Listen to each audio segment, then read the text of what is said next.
Peace and love, family. Uh, so, I want to welcome everyone in. I want to share some very interesting information today. I think it's going to be enlightening to some, maybe new to others, but we're going to touch on it. And then, actually, when I'm done, I'm going to be going live again, probably at like, I don't know, 8 o'clock or something like that. Um, and we're going to have another great show. Um, so this is the Against the Grain podcast, like I've explained before. Maybe that name will change. I don't know if we're infringing on anybody at the moment with this. So if we are, excuse us. All disclaimers up, fair use, um, etc. So today, what we're going to discuss is going to be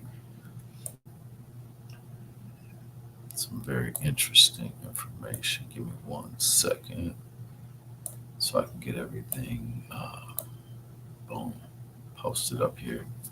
So as you can see, the title is The Origins of Ruth the Moabitess. And it also says, how did ISUPK get it all wrong?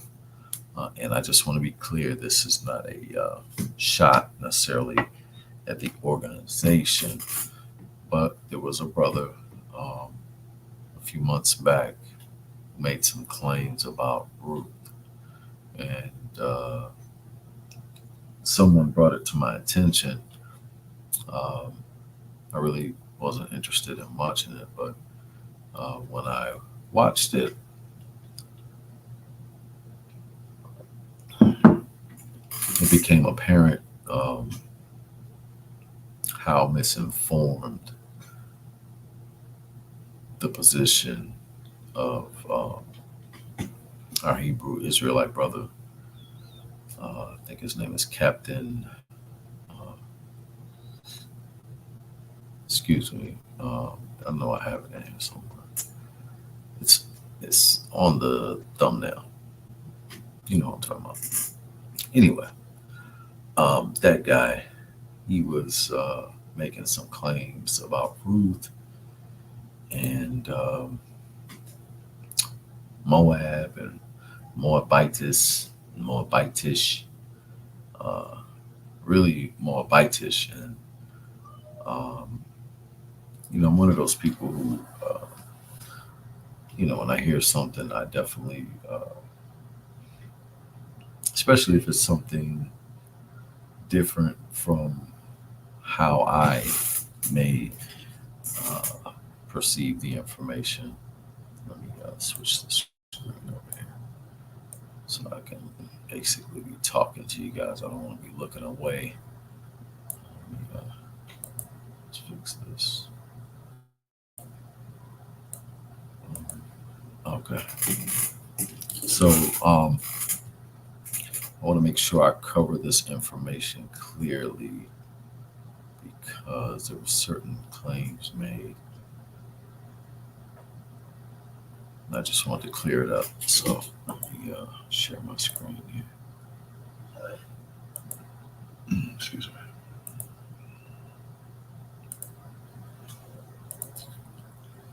Okay.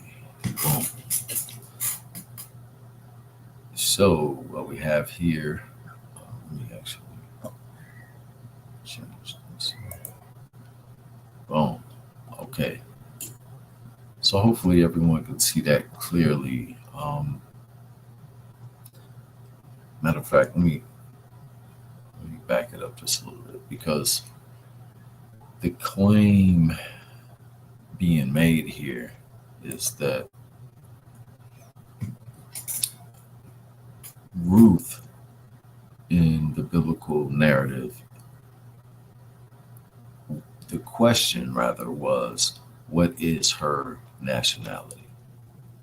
Was she a Moabite, a Moabitess, or was she a uh, Israelite or an Israelitess, or was she Israelitish, or was she Moabitish? And so the argument began to, um, I guess, go into the direction of what is the meaning of Ish. And a brother made some claims, and um, the issue, there's many issues with that claim. And we're going to explore that as well. But we're just going to see, what is the consensus regarding Ruth and her actual origins. Not what does he say, because he went into some extended exegesis dealing with maps that really, I took a clip of it and I'm going to play it. The interesting thing about the clip is that he claimed that all of that area, all of that land was Moab.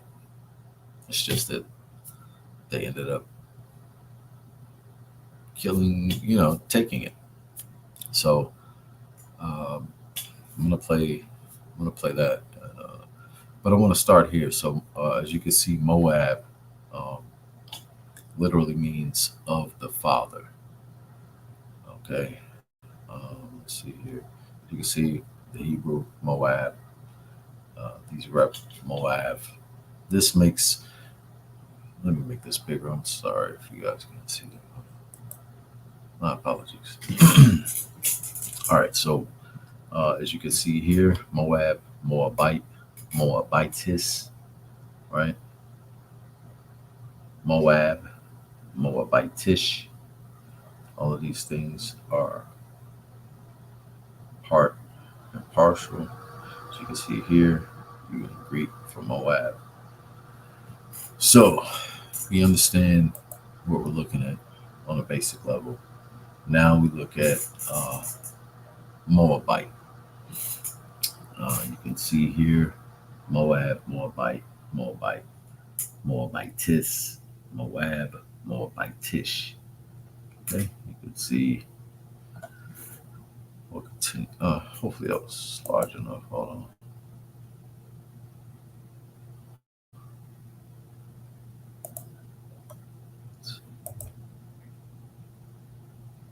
There we go. Okay, so I just wanted to make sure that was playing. That was fully visible. Moab, Moabites, Moabite, Moabites, Moab, Moabitish, Moabi, transliterated in Hebrew, Moab and Moabi. And you can see down here for Greek. So let me continue. All right. So, yeah, baby. Awesome. Okay. Yeah, hold on one second. Okay. You close that phone. Thank you. All right, so that was my baby. He's almost 2. He just kind of came in like, "What's up, Pop? What's going on?" So, sister grabbed him. But here we go. New World Encyclopedia, Moab.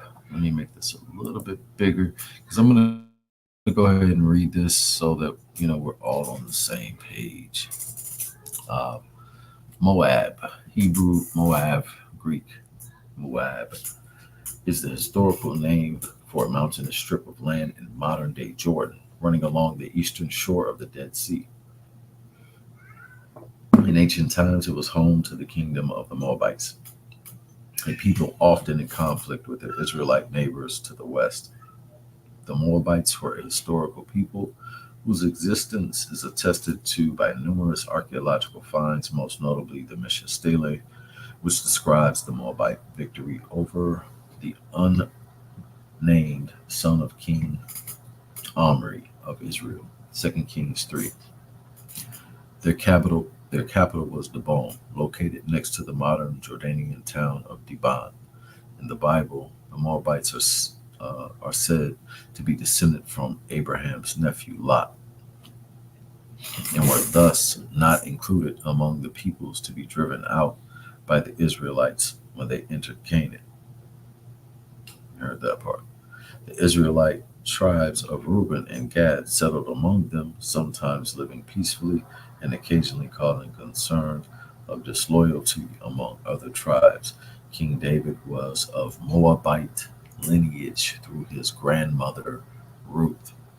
Let me repeat that again. King David, hold on,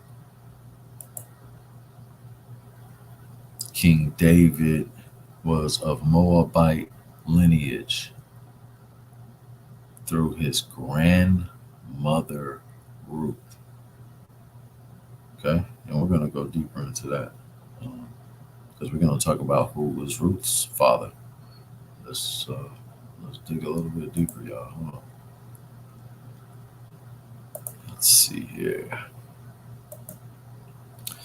In the biblical narrative, the Moabites were relatives of the Israelites, sharing a common ancestor. Let's see if I can make this bigger for you guys. Boom. Let me get off the screen so you can see that. The biblical narrative, the Moabites were relatives.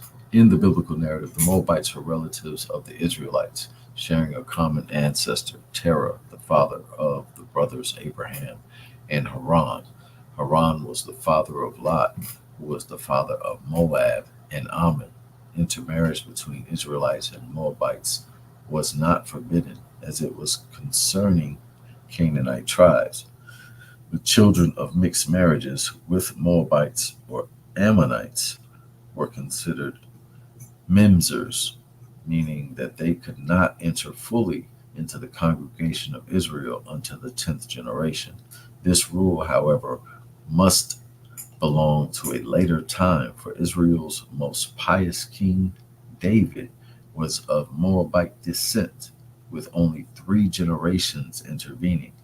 The Moabites had apparently close ties to the clans of Jacob's sons, Reuben and Gad, which settled in the Transjordan region of Moab, together with part of the tribe of Manasseh. Some scholars hold that elements of Reuben and Gad may have remained in Moab, while the other Israelites migrated to Egypt, or even that they were Moabite clans who were later adopted into Israelite federations. This would explain why these tribes asked to remain east of the Jordan rather than entering Canaan with the other Israelites. So, I hope you got that. It's pretty clear what's going on, who the Moabites are, right? So let's move forward a little bit. Before we get into Ruth, I just wanted to lay the foundation so we can read the name of Moab or Moab on the base of the second of the 6 colossal statues, which Ramses II erected in front of the northern pylon at the Temple of Luxor. It is here included among his conquests. The statue is the only Egyptian monument on which the name has hitherto been found, but this single mention is sufficient to guarantee its antiquity and to prove that in the days before the Exodus, it was already well known in Egypt. Patriarchal Palestine, page 22, by Professor Archibald Henry Sayce, 1895, a Assyriologist and linguist who held a chair as professor of Assyriology at the University of Oxford from 1891 to 1919. All right. So let's get into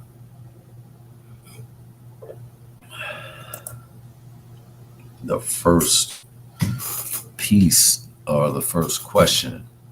So the real question was around not only Ruth being, was Ruth a Moabite or an Israelite, but was Moabitish, saying that she was an actual Moabite, or as the brother was trying to argue, saying Moabitess is like a Moabite, like she just lived there. So she's not really a Moabite, but she lives there, so she's Moabitish, right? So, as we can see, I don't want to make any claims. I just want to go ahead and just read the data. As they say, source up. So, we're going to source up. This is my first source, Moabitish. Let's go to the next one. It seems to me that these are all synonyms for Moabite, right? And go to the next one. All right, let's make that one bigger. So here is the actual, uh, I guess you can say, this is the actual line that is in contention. So Ruth 2:6, and the servant that was set over the reapers answered and said, "It is the Moabitish damsel that came back with Naomi out of the country of Moab." I mean, I don't know about you guys, but it seems pretty simple to me. What's being said here. I mean, they're saying the Moabitish damsel. When you say ish, this does not mean like,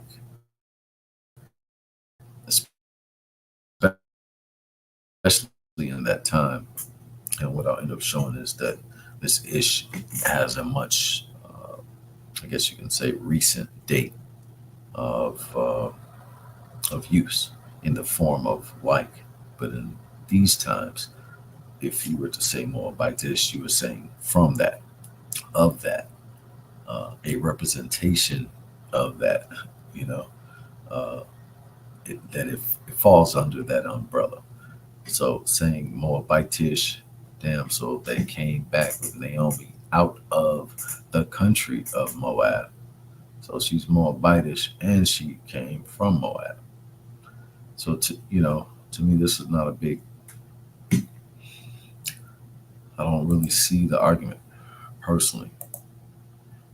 I don't know.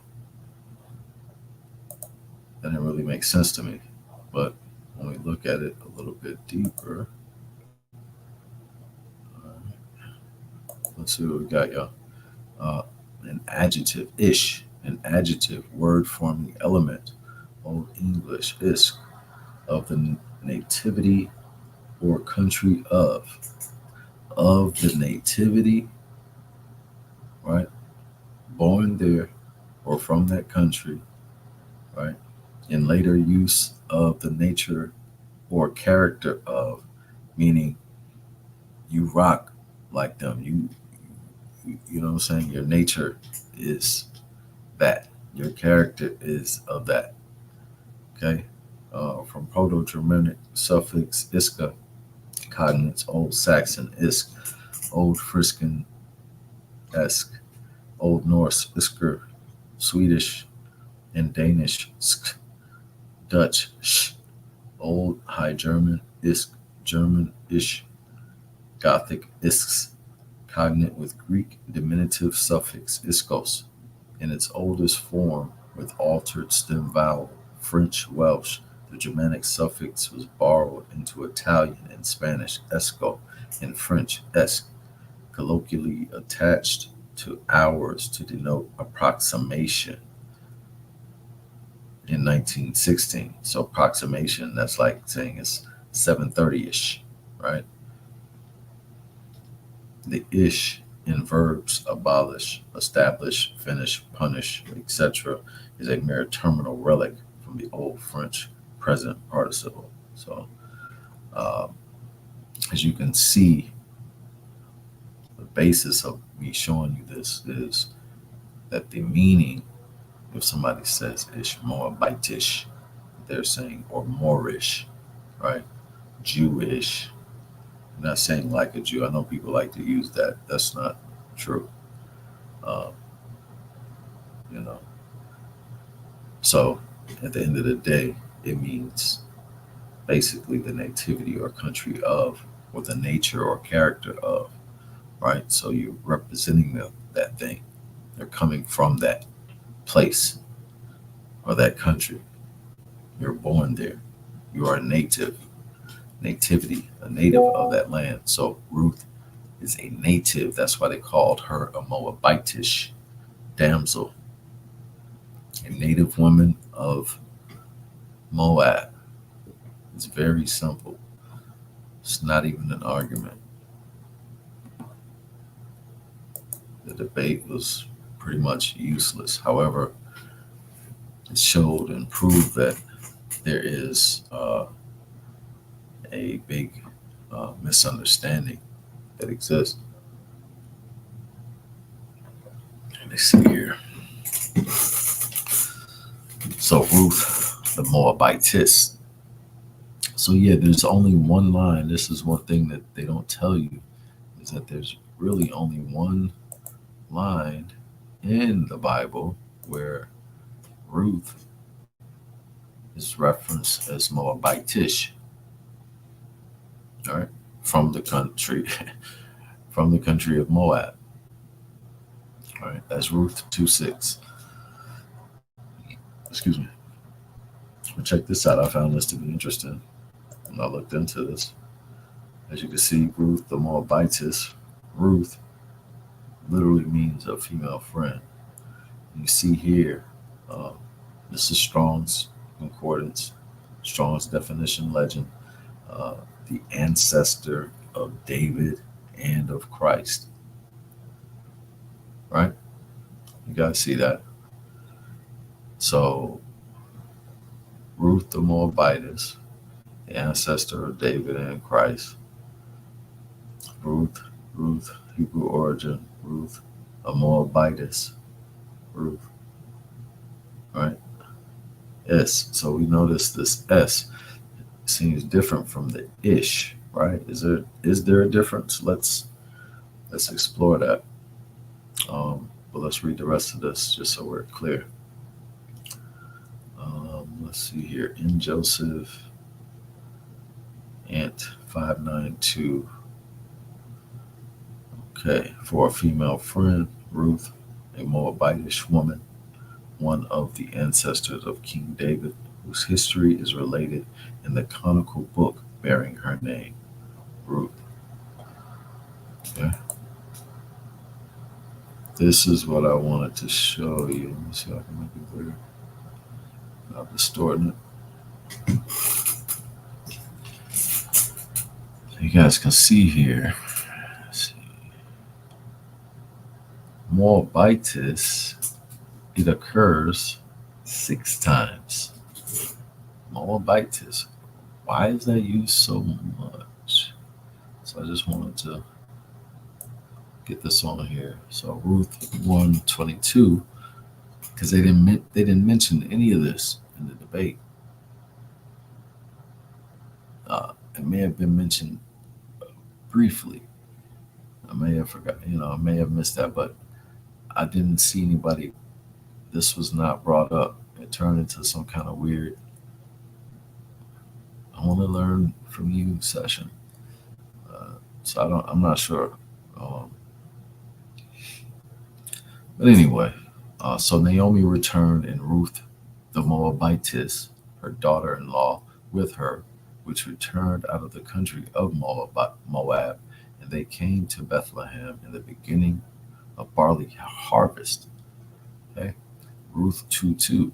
And Ruth the Moabitess said unto Naomi, let me now go to the field and glean ears of corn after him in whose sight I shall find grace. And she said unto her, go, my daughter. Now, one thing I'll say, now you can see I just pointed out 2 places where they use the term Moabitess. Now, in the beginning of this demonstration, I showed you Moabite and Moab, right? And it had this word up there with Moabitish, right? So we're going to go a little bit deeper into what a Moabitess is. We've already figured out what Moabitish means, right? But we see Ruth being referenced here. Again, she's not being referenced as an Israelite woman, as the brother contended. And this is quite interesting because Ruth is only mentioned as a Moabitess 6 times and Moabitish 1 time. So that's 7 times she's referenced being from Moab and none being from Israel. So let's keep reading. I'm going to read that over, Ruth 2:2. And Ruth the Moabitess said unto Naomi, let me now go to the field and glean ears of corn after him, in whose sight I shall find grace. And she said unto her, go, my daughter. Right? Let's see. Let's change it. There we go. Go, my daughter. Ruth 2:21.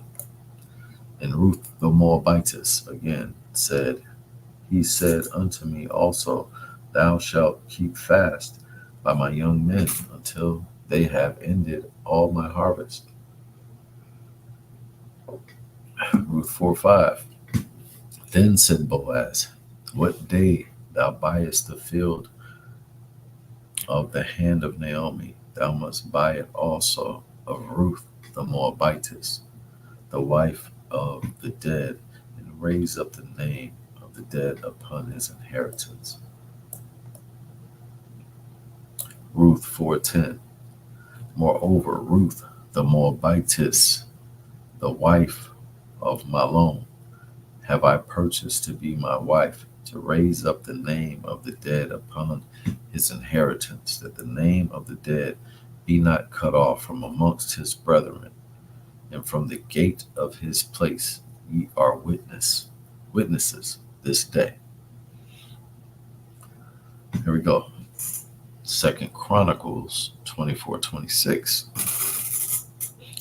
And these are they that conspired against him, Zabad, the son of Shemith, and Ammonites, and Jehezabad, the son of Shimrith, a Moabitess.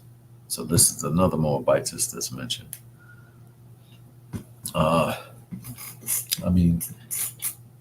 If anybody has any questions, I see a question in here. I do actually. Okay. Cool. Okay, got you. I see you, Nakfa. I'm going to send you a link in just a second here. Give me 1 second. Let me see here. 2 Chronicles 24:26. And these are they that conspired against him, Zabad, the son of Shimroth, and Ammonites, the Jehozabad, the son of Shimrith, a Moabitess. Okay, I just read that. My bad. Anyway, you get my point. So I'm not sure what the brother was really saying. I'm gonna blow this up a little bit so you can see this. Old Testament Hebrew for Moabitess. Okay, translated Moabite, Moabitess, Moab, Moabitish. I'm not sure again what the brother's real contention was, because every time you dig, here you go. So we go into the dictionary, International Standard Bible Encyclopedia. We've been all through the Blue Letter and all through the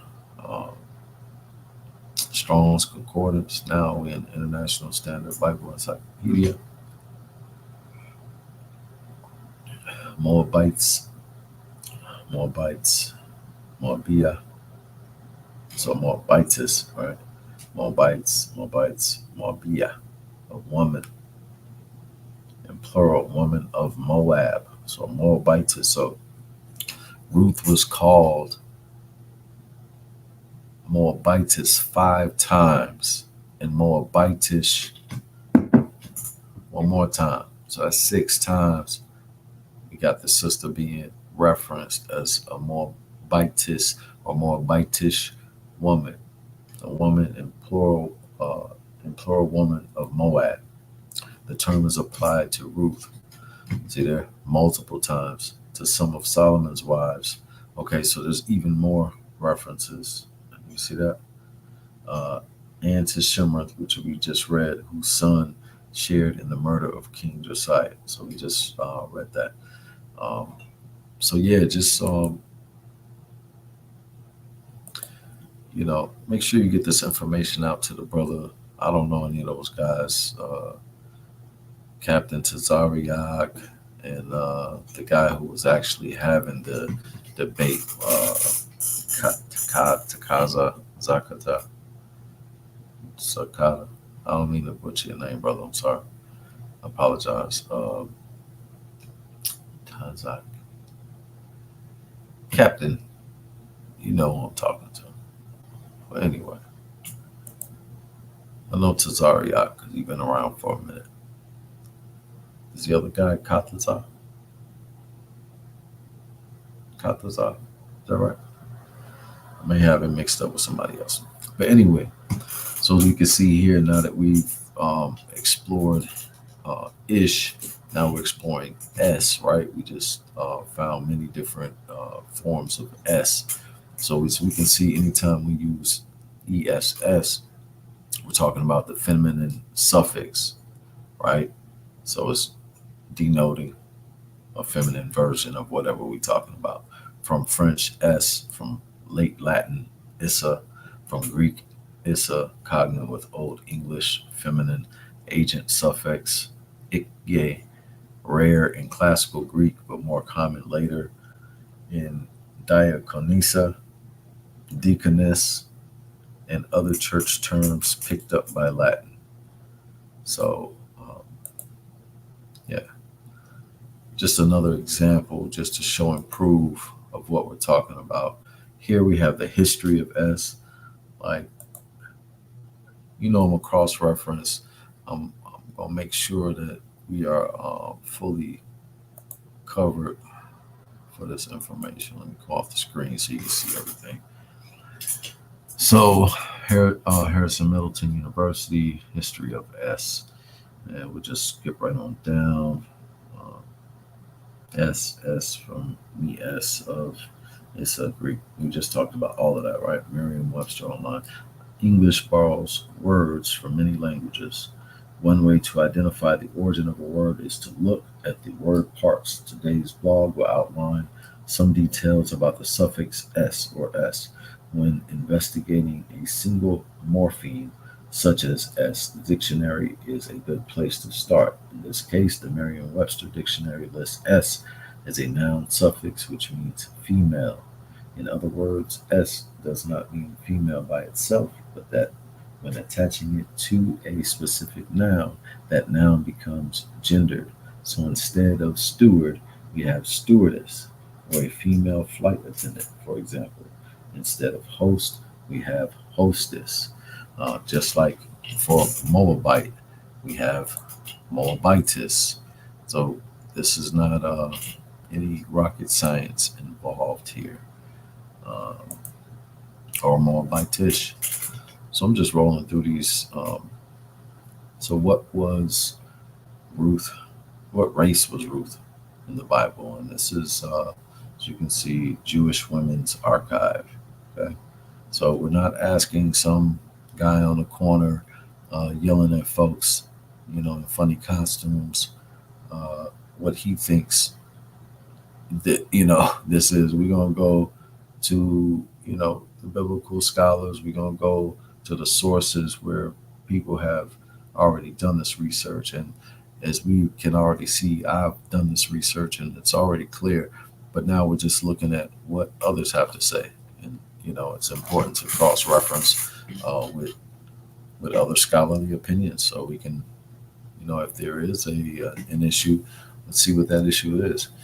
Just like this particular show is done because I had an issue with what the brother was saying, and in the debate, the person he was debating did not have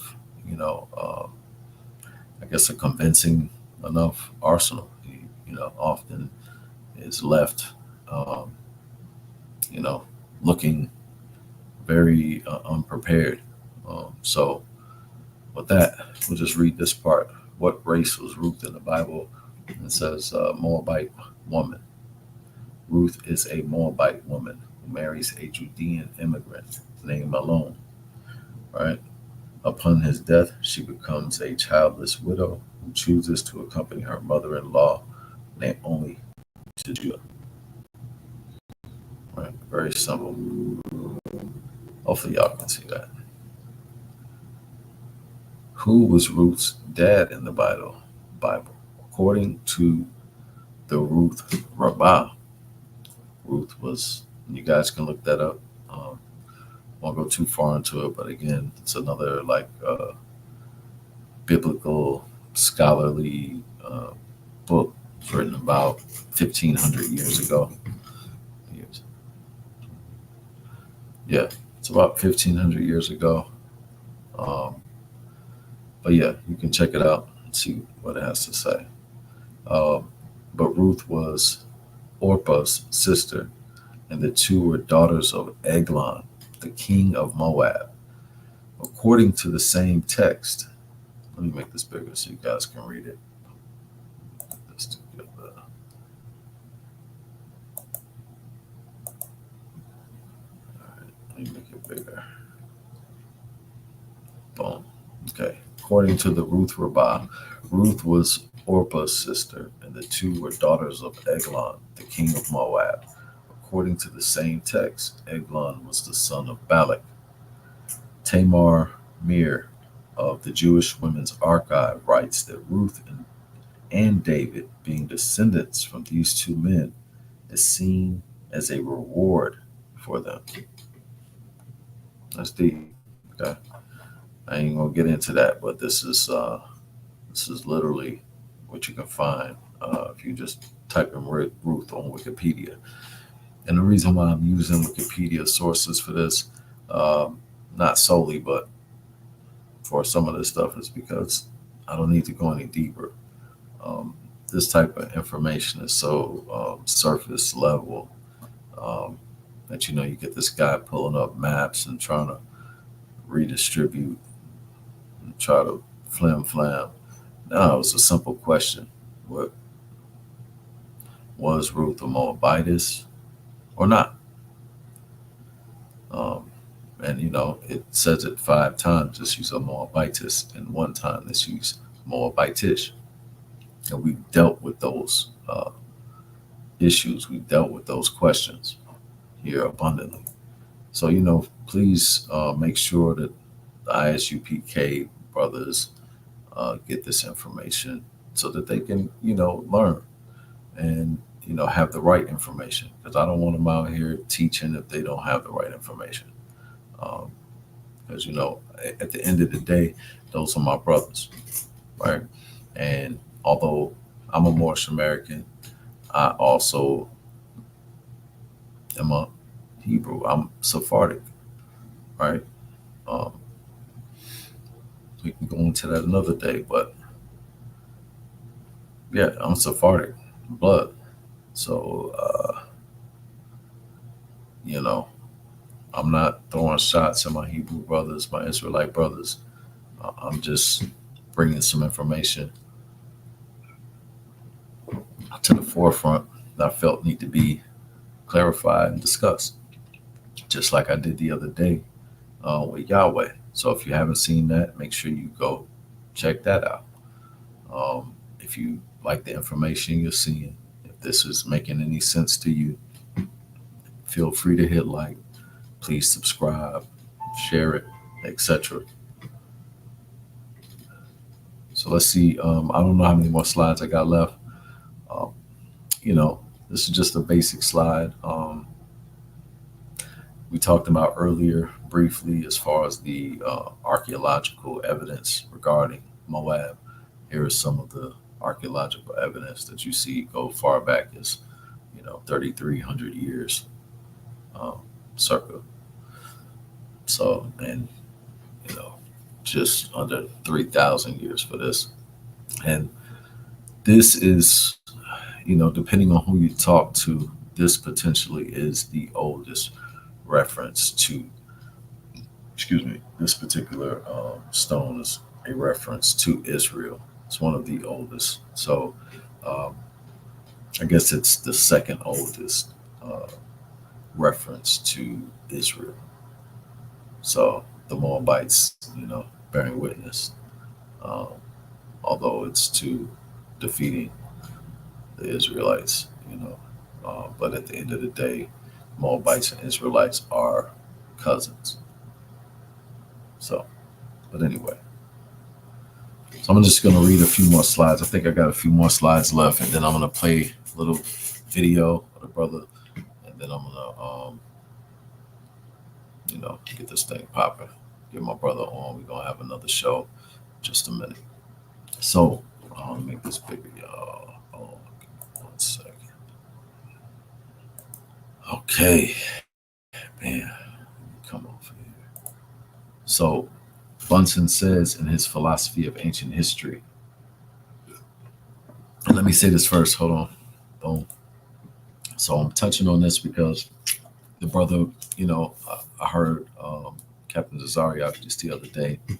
He was speaking to my brother on a live, and he was saying some pretty, I just don't want to say ignorant things regarding um, Africa, and Ham, and it's like claims to be a Hebrew Israelite. I don't think he really knows what that is. Like he doesn't have a clue. So we're gonna read a few slides so we can get more clarity into who the people of Canaan really are, the people of Moab, and how the Hebrew Israelites fit into this. And I'm not even gonna go all the way into it.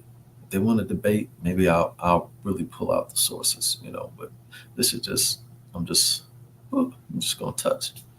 Just gonna touch so um, go from there. All right. So Bunsen says in his philosophy of ancient history, let me check my phone real quick.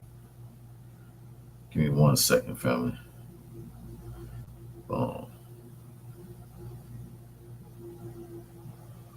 Okay, cool.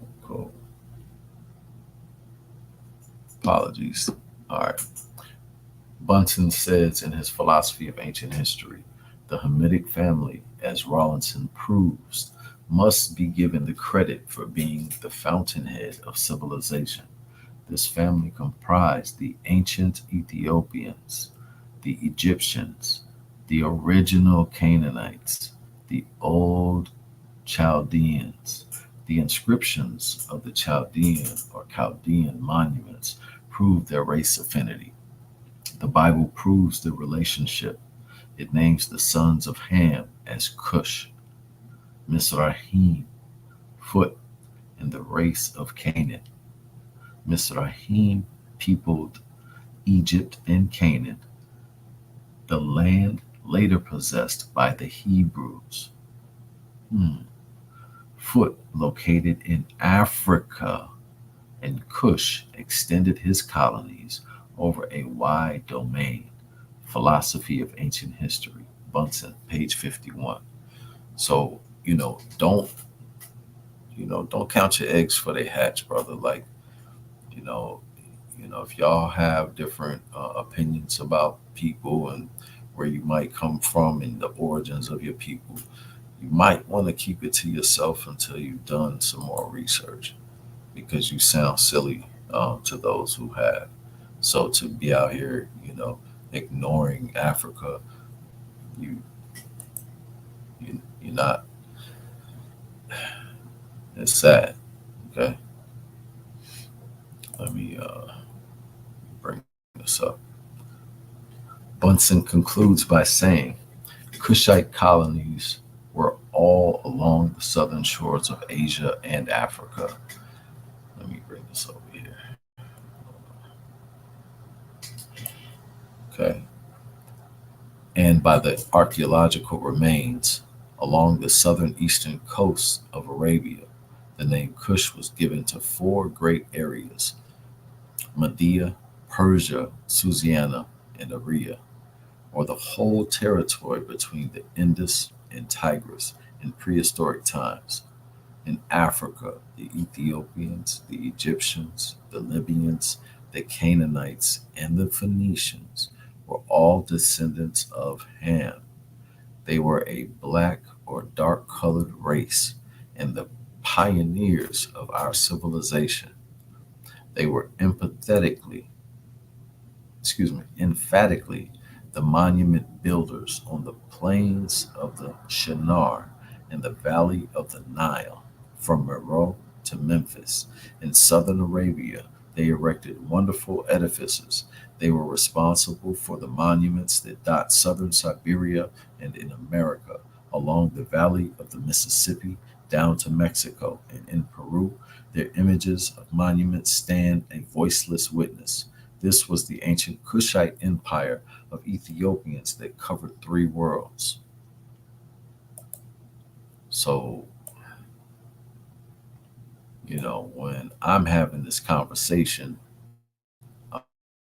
I'm really having this conversation, family. Um, we're going to continue a little bit further because I don't think the brother understood or understands what a Hamite is. So let's look further into it. A descendant of biblical Ham, Hamitic, used in reference to Egyptian and other peoples of North and Northeast Africa, but popularly a black African, a Negro. Okay, so you see how this is who it's pointing at, what they're talking about. You are who you are, but you're not who you're not. And that's all I'm going to say for the moment on that. Hamitic, of or pertaining to the language group that includes ancient Egyptian, Berber, Gala, etc., from Ham, Cam, name of the second son of Noah, Genesis 18:19, uh, whose four sons, or is that not okay? So Genesis, whose four sons were popularly believed to have populated Egypt and adjacent regions of Africa. Whoa. So, these are things that, need to be explored. And again, the reason why I'm putting this information out is because these brothers are out here teaching every day, right? And, I've been kind of chilling for the last few years. I'm not even going to hold you on that. I haven't done much teaching, just a little bit here and there. Um, doing more studying, more introspection. But now I'm at a point where uh, it becomes necessary. I'm not even sure how many slides I got left. I don't think I have too many left here because this is not um, too difficult, but I wanted to make a few points and I wanted to drive them home and drive them all the way home. So, as you can see, here's another source here. This is Harmsworth History of the World. And we're just going to see if I can read this over here. So it starts with Amorites, a branch of the ancient Libyan race of Semitic origin inhabiting Canaan before the arrival of the Israelites from Egypt. So again, I'm going to read it again because, this is in response to an Israelite brother who had a debate recently, and he made some claims that we've already basically debunked and made clear what the truth is regarding that. But he also had some other statements that he made regarding Africa and Hamites and not really paying attention to the fact that he considers himself a Shemite. And so we wanted to make sure that we're covering all our bases and figuring out who we're talking about. And are you against your brother? And, all of these things come up. So Amorites, a branch of the ancient Libyan race of Semitic origin. Now, a branch of the ancient Libyan race. The Libyans are Africans, even in ancient times. So that that large area of North Africa was called Libya uh, for the longest.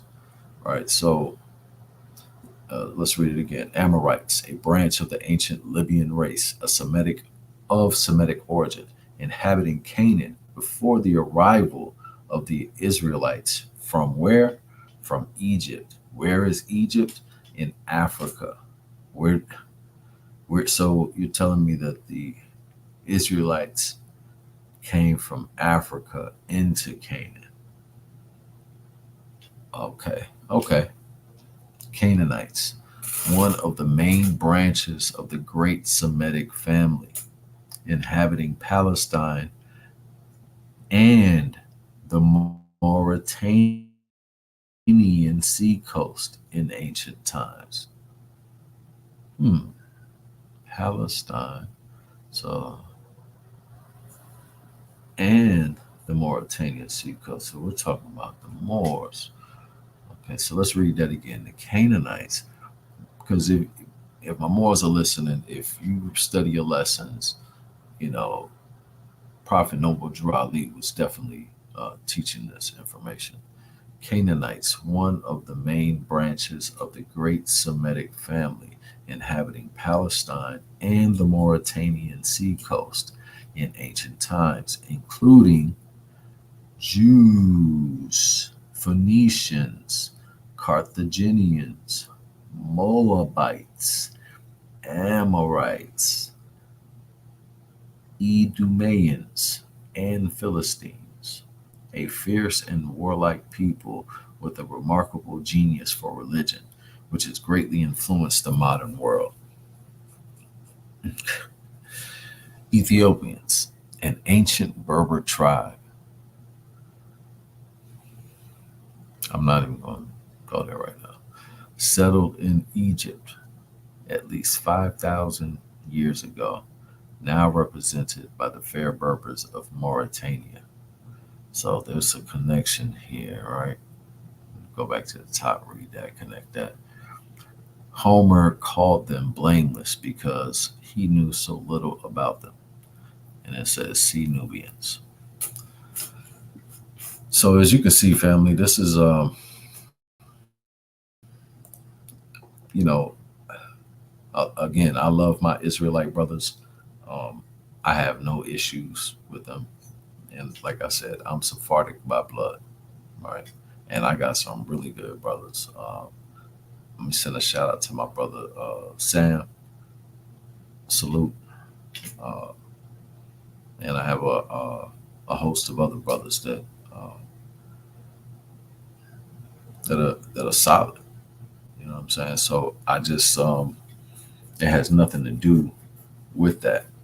This has everything to do with misinformation and spreading information to the people uh, that is just false. So we just read that last part about the Ethiopian. I don't even think I really need to go into this, uh, but I will. So, can the Ethiopian change his skin or the leopard his spots? Then may ye also do good that are accustomed to do evil, right? And the reason why this came up is because on this last slide, what happened here? It said Ethiopians, an ancient Berber tribe. And when you say an ancient Berber tribe, I wasn't going to go into it, but obviously I need to so that it makes sense. When you say an ancient Berber tribe, this word Berber translates into Moor. If you go look up the etymology of Moor, this is going to be the first synonym that is listed: Berber, North African, etc. So, an ancient Berber or an ancient Moorish tribe settled in Egypt at least 5,000 years ago, now represented by the fair Berbers of Mauritania. Now, you see that?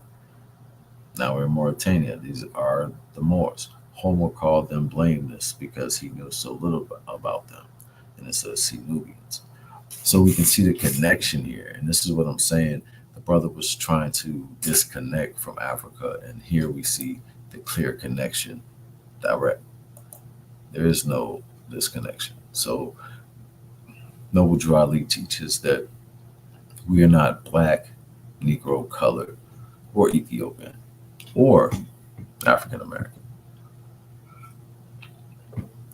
We're Moors. And, um, we give honors to our Israelite brothers because that can be an national identifier. So we have no problem with that. Um, but the reason why I have this up here is because you see how these terms Ethiopian are being used in the Bible, right? I just wanted to show you.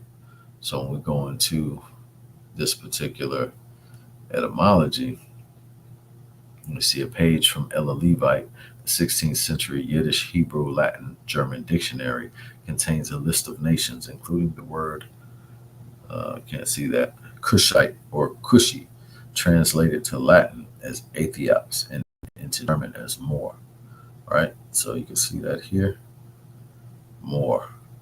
Hopefully y'all can see my cursor and make it bigger.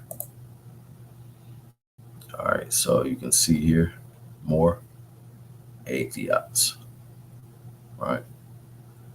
And this is the translation for Cush. So again, the connection, right? This is the only reason I'm showing this is because I want to show the connection.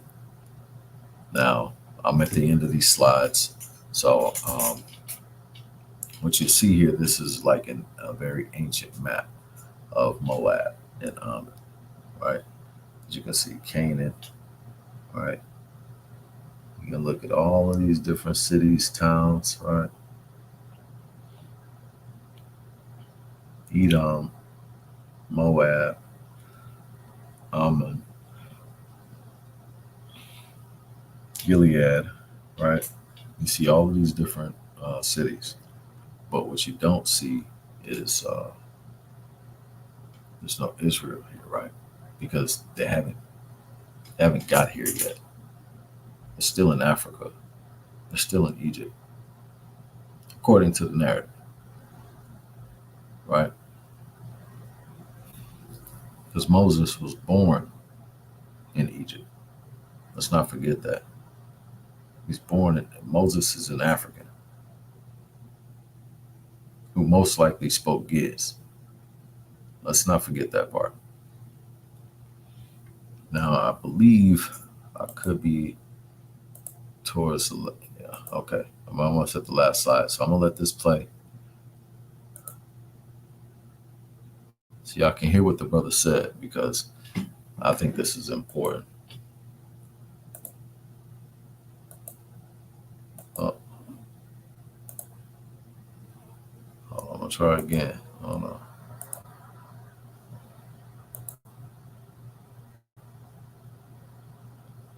I'm not gonna let him get away that easy. Oh,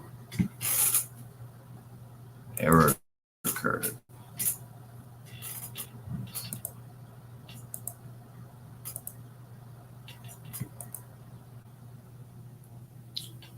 All right, this is what I'm gonna do. I'm gonna stop sharing just for a second. I'm gonna refresh that page because it has been up for a minute.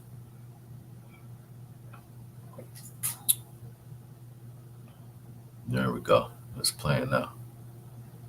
Perfect. All right, so let me share my screen again. Boom. All right. Share. Bam. Let me make that bigger. All right, so y'all gotta check this.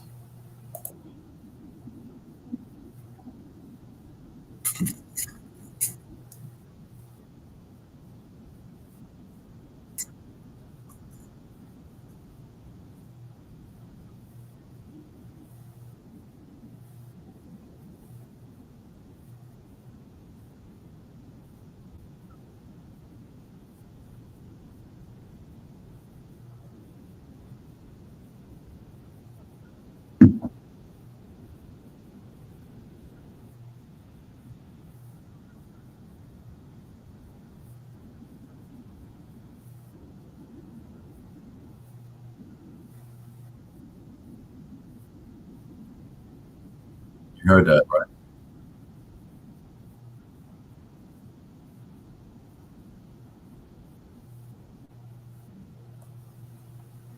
See, that was his point he was trying to make, but that here,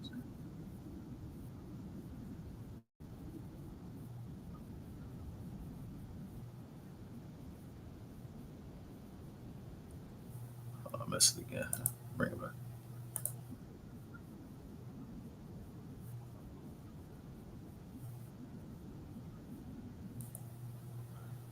You heard that, right? So that's my point. Um, all of that land belonged to Moab. We've already established the facts here. Now, I believe this is the last slide. I'm going to read this and then I'm going to shut it down.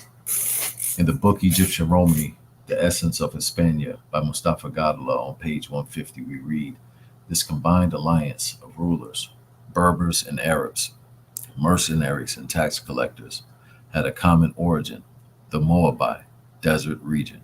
Diodorus, Book 1, 28, 1 through 4, tells of an Egyptian colony at present day Moab, which is the origin of the Arab and Jews who collaborated to govern in Iberia. That the nation of the Colchi in Pontus and that of the Jews, which lies between Arabia and Syria, were founded as colonies by certain immigrants from their country, Egypt. And this is the reason why it is long established institution among peoples to circumcise their male children, the custom having been brought over from Egypt. And with that, family, I'm gonna say peace because I got my brother about to come in. We're about to do a whole nother show. I just wanted to get this one off real quick and make sure that these people get the proper education and that the general public gets the proper education and we can clean up these issues.